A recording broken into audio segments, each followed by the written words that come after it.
Welcome Welcome to to Shade. Shade in the City.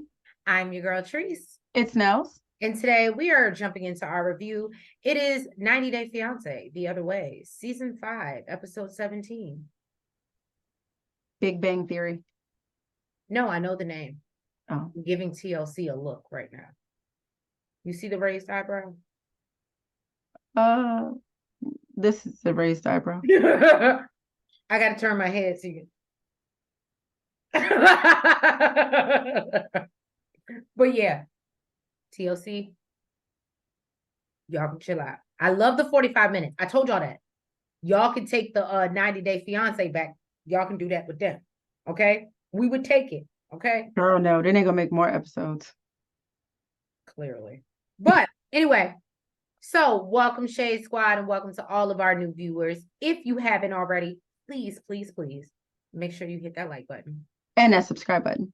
Because it's completely free. And we up doing this late for y'all. Because we love you and you love us. So let's do it. But yeah, y'all, let's jump into it. And let's get shady.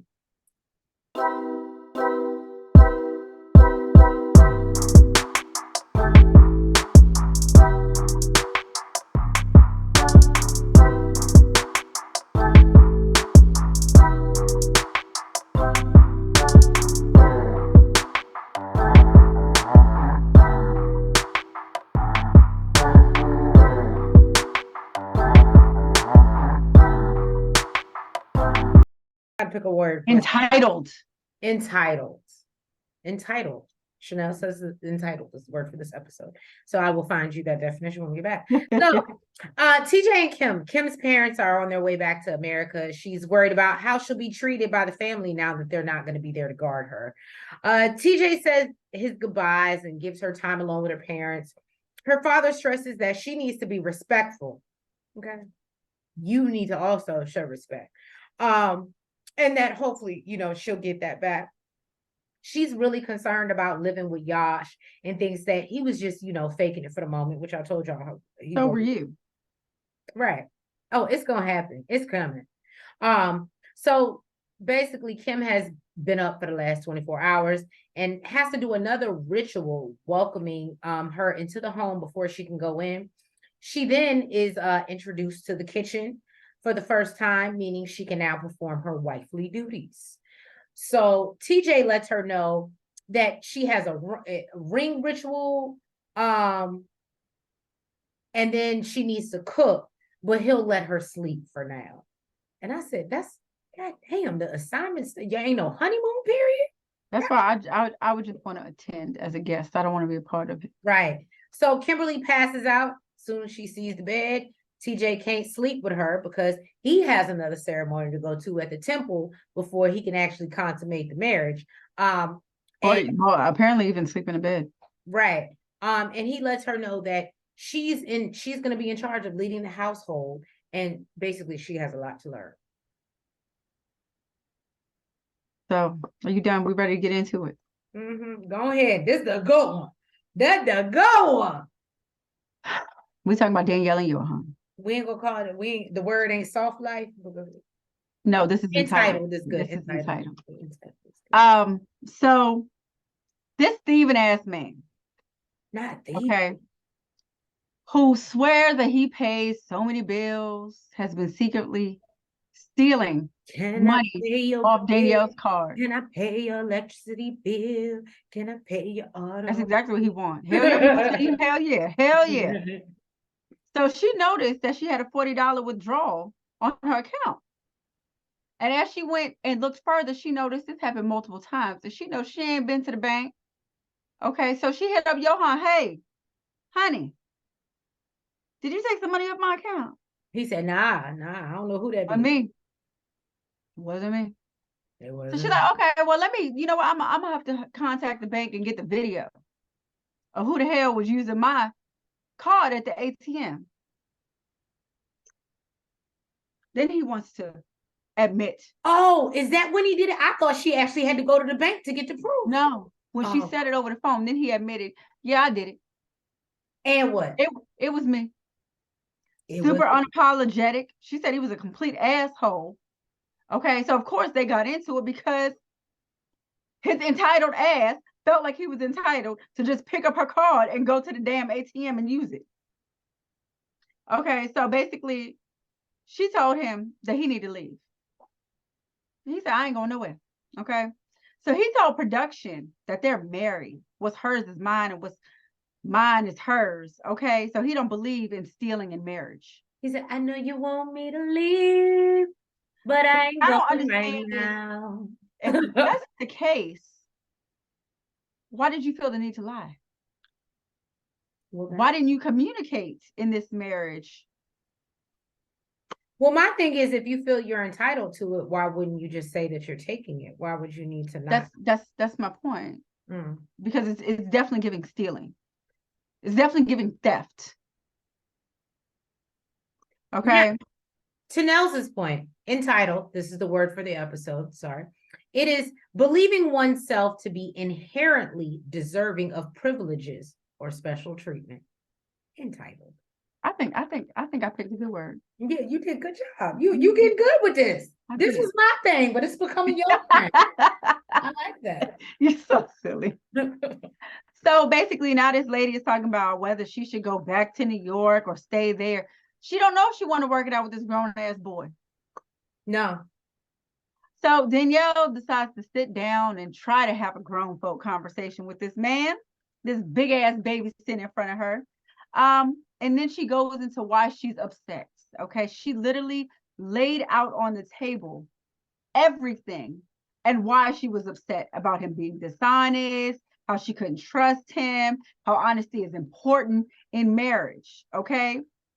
This man fixed his lips to say, you just want to humiliate me because of 4,000 pesos. Isn't that $2,000 in our, I don't know how much it converts, but isn't She that said it was $40. Oh, $40. Okay. It was $40. $40 that I guess that one transaction. So 4,000 pesos for them. Okay. Jeez. Now she said, first of all, sir, like I said, okay, it was about the lying. Okay. The lying. All right. Second, it was more than 4,000 pesos. I got plenty of transactions where you went to the ATM and took out money. This gaslighting ass gonna tell her, oh, you did that and you blaming me for it. Let me say something. I done went to jail. I done went to jail in DR. I done went to jail because what you're not about to do is just sit in my face. No, you done did this. I'm showing it to you, and you want to tell me it was me. You better send him back home to his mama. That's exactly what she said. Okay, that's basically what she said. So basically, you know, he told her that he needed the money while she was on a retreat. He needed to buy food. But what's crazy is in the same breath, you said that you buy your own food, you pay the electric bill, and you pay the rent. So why the hell are you telling her that you need her money to buy your food? I'm confused, sir. Don't you buy your own food? That's what he said. That's what he said. But he also said he used her money to do it. She said, no. Yeah, well, we're not about to do this, okay? Because I don't spend too much money. There ain't that much rice and beans in the world. You got exactly. Yeah. She said she said that freezer is full constantly. Okay. Full, we got plenty of rice. You could have made you something to eat, sir. Okay. She said, what we're gonna do is next month, you're gonna pay half everything. Since you pay every damn thing, you're gonna pay half everything. I liked her. She was like, I'm not trying to leave you completely. And if you don't like it, she said, if you don't like it, you can go back home with your mama. He said that would be fine because I ain't have no debt there. You ain't had a room either. Okay. But woo. Okay. Now he said, but what I'm not about to do is leave this damn place without the money I done put into this apartment. He said he want all his money back. Some way, somehow it makes sense in his head that he should have been living there for free. He wants to be reimbursed for the time that he spent there and the money that he spent there.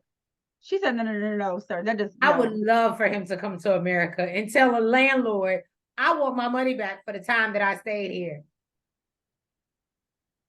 She said, first of all, sir, after all the money I've spent, everything I've invested, almost everything you got is because of me. And that don't make no damn sense. You ain't getting a dime out of me. Okay. So after explaining, And if you want some weaknesses, I can refer you. She showed him did.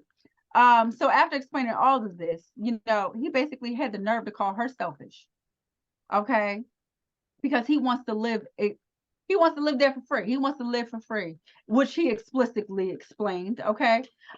He just wants to pay minor bills. He wants to, you know. He does. He does pay minor bills. That's why she switched it up and said, well, you're going to pay half of everything. Right. But no, you said he wants to live for free. And I said he wants to pay minor. No, because he wants to reimburse. He wants to be reimbursed for everything that he spent. So he wanted to live there for free. That's free. Okay. Everybody else out here getting a car and a house. I'm just saying. He basically said he shouldn't be paying nothing. He literally said he should not be paying her anything. So, you know, she initially said, you know, that she paid more because initially he was broke, but he working now. He got a job. And he's made it abundantly clear that he can, but he don't want to. So she said, you know what? I think you need to find another American wife, okay, that may do this for you. Okay, I'll shop your ass out. I'll put you on the corner. Whatever the hell I need to do. But it ain't happening here. Listen, you know what? I don't know if it's because of the cameras, but I heard the New York come out of her voice. I heard it. I heard it come out. You said I heard it. I did. I heard it. I heard it. And I ain't gonna lie. I got scared for Yohan. I got scared for a second. I was like, you know what? But maybe it's the cameras. Maybe it's the cameras. She's like, I ain't about to go there. I'm about to politely say, get out. Okay. And she did say pretty politely. And I just want to let y'all know, Shade Squad, I just realized how unbiased we really were. Because Nels gave a good read. And y'all know we have been cutting up on Danielle this whole season. No. You've been cutting up on Danielle. Wrong is wrong. No, understand when wrong is wrong. No. I've been cutting up on Yohan. Oh, you funny. I've been cutting up on Yohan because at the end of the day, I don't give a damn what he's talking about, how he feel, what he thought. At the end of the day, you are the man. You are the husband. Okay? And that's the way I feel. You are supposed to lead. You are supposed to take majority. If you're not ready to be married, sir, stay a little boy and go back to your mama's house. And that's what I've been saying from day one. No, it ain't no we. It ain't no we. Don't do that. I've been. He had an American dream. That you, guess what? You can accomplish on your own. You wouldn't be the first or the last to do it. Yeah, that's true. That's true. That's what men do. Well, talking about he want a house, build one. Well, that's what men do. Now, exactly. But they got to be able to afford the supplies. So Shekinah and Sarper. Now, here's another delusional one. Shekinah feels a way that her sister's opinion hasn't changed of Sarper and knows she's going to run a report to the family that she's with another controlling man. Well, you are, baby. You are. Just face the facts and accept it. The first step is admitting that there's a problem. Now, although she claims to not care about their opinions because she's grown and can make her own decisions, Sarper sees that Shekinah was upset by this, so he decided to take her shopping for a new bed. He asked her what's going on with her and her sister, and she says that, you know, the sister went back. They ain't on the best of terms. She brings up how, you know, and I think she might be mad because you promised to post that picture, sir, and you never did. So he says, you didn't mention it. You never said that. I forgot. You didn't remind me. I didn't remind you to tell my sister either. Right. So he finally decides, I'm sorry, to do it in the store, and Shekinah is thrilled. She's like, oh, he finally did it. Are you okay? Are you okay? You just did that? Are you okay? I was a girl. She feels he's a man of his word now. Then they get into a conversation about how many times they've done it on the couch. And I said, we can move on. And that was Shekinah and Sarper. Well, guess what? Wayne and Holly is up next, and mine is even shorter than that. Because it wasn't much there. It wasn't. So leaving on that what? On that Southwest flight to Georgia. You're an idiot. So if it was Georgia, it'd be Delta. Sorry. So Holly has been in South Africa for 3 months now. She's super homesick. Wayne is working like crazy, because they got to survive, and he broke as hell. And she feels super homesick. She doesn't have anyone there. She says she's a very sociable person, and she can't even work. She don't, she ain't about to go out and meet nobody. It's dangerous. She's scared. Okay. And then her mama left. She don't want to be there. Okay. And she said basically she don't feel like that can ever feel like home to her. Child, when I saw the preview of the next episode, I feel with the lights out and you creeping around the corner and look, that's every day. And that's every day. That's rolling blackouts. Guess what? Even in the preview, when I saw Wayne coming through the door, when I saw the background, I was like, who is that coming through the door? Right. I ain't even look, I wasn't sure it was Wayne. I think the lights had turned. I was like, girl, you with no weapons? Just the garage alarm system? Nope. You can come back home and look, the lights is on, the lights is back on, and I'm gone. I'm out. And I mean, what did instinct say? Gone? Well, no, I meant the other type of gone. I meant gone. Well, you see a gone? So, we getting into Nels' favorite. We know she loves this. I like this episode. Brandan and Mary. What's so crazy is I literally said Mary and Brandan first because I feel like she's taking over. But anyway, so Mary feels like, yeah, one soul at a time. So I'm just saying. Okay. Mary feels like Brandan's mom isn't really trying to like her or get to know her, even though she ain't said her damn. I wouldn't either. Right. I don't give a damn how nice you be. Right. And my notes say like she doesn't know enough about you. It's not like she just met you. Let me tell you something. I'm not even Brandan's mama. And I will never like you. So Mary is nervous because she's staying with them and feels like, his mom is going to judge her and her family by how they live. So Brandan's mom actually thinks it's much better than she expected. Brandan lets his mom stay in their room because it's supposed to be. I wonder if she knows that he bought that house. I don't know. So Brandan lets his mom stay in their room because it's supposed to be the most bug-free, right? His mom asked him to check the room for spiders because it's all over the house. It's in the living room. You can see them. They're not even like little bugs. Nah. They and I don't think I have arachnophobia. I will leave them. No, that's not even true. I just don't like them. I don't. When he took out that bug, I didn't think his shoe was big enough. I'm surprised it worked.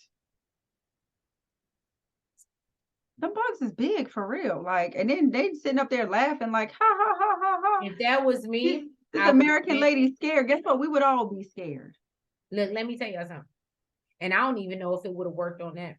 What I do is I take the Rave foam for the wasps and the bees and stuff, and it's a foam.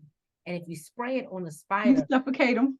You drown them. Now the messed up part is they try to get out of them, so you see them just sliding down the wall, but they eventually die. It's a very terrible, and I should feel really bad. Are you talking about you use this on spiders, or are you talking about fur? I use them on spiders. I use them on wasps too, but I realized they work really good for spiders. They trap them. They don't know, and they just slide down the wall, and they eventually end up succumbing to the foam and the chemicals. And I'm a terrible person, but they had to go. They came in my environment. So I hope Alina's not watching. What happened? I said, I hope Alina's not watching. Yeah. So then, and then as he goes to check the room, he finds an exoskeleton of a spider that had just. I felt like the mom. I had no idea that happens. I didn't either. So clearly he's learned that since he's been there. So she's like, I literally have chills as we're talking about this the whole thing. And she's like, it's too many creepy crawlies around this month, and she's really not trying to sleep there. He goes to make her bed for her and finds a spider behind the bed, and then there's a lizard, and I just said, this is the room with the least amount of bugs. Y'all, let me tell y'all be seeing me swatting, doing my thing, and let me tell y'all something. I would not be able to do it. Guess what? I would not sleep every time something moved on me while I would not be able to do it. No, she should have came prepared like Paul. Remember when Paul came with the Hey, whole with the net around, yeah. Mm-hmm. That would have been. Paul was ready. You know what's so funny? I used to make fun of Paul back in the day, but now seeing how And remember, he was in the Amazon. right. So you know it was worse. Nah, I'd be like Paul and that little nope. And look, Karini thought it was funny. You know, she used to it. Anyway, so basically, Brandan tells Mary that he thinks his mom is a little bit relieved after seeing their home, seeing a home and after seeing all the other homes and that they don't live in a shack. And Mary makes it a point to be like, well, there's nothing wrong with the shack. There's nothing wrong with the shack. And there's just something wrong with you. Well, and she's like, that's why I'm scared to talk to her. And Brandan tells her, well, but you really try to talk to her for real. And I would like for you to make more of an effort. Well, when you asked for us to embrace, I tried to give her a hug. He's like, no, I ain't see that. I don't remember that. Brandan, find some balls. Okay, fine. Girl, Brandan been found some balls. Remember, he was the one always crying? Mm-hmm. That was her. Boy, how funny how the tables turn. Right. And so basically, she's like, you see, you're already not defending me. And he's like, well, bitch, I need you to try harder. But I didn't always had your back, and I still got your back. So he's like, but you know what? I'll talk to my mom and try her to get her to talk to you, even though you ain't making much of an effort, which didn't make no sense to me. He's hopeful she and Mary can get in a better place before she leaves, and just hope the two don't get to fight before the wedding. That was Brandan and Mary for the most part. I wish the sister would have came.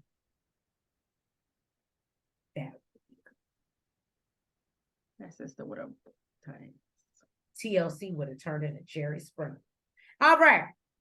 Well, thank you guys for tuning in to another review of 90 Day Fiancé The Other Way.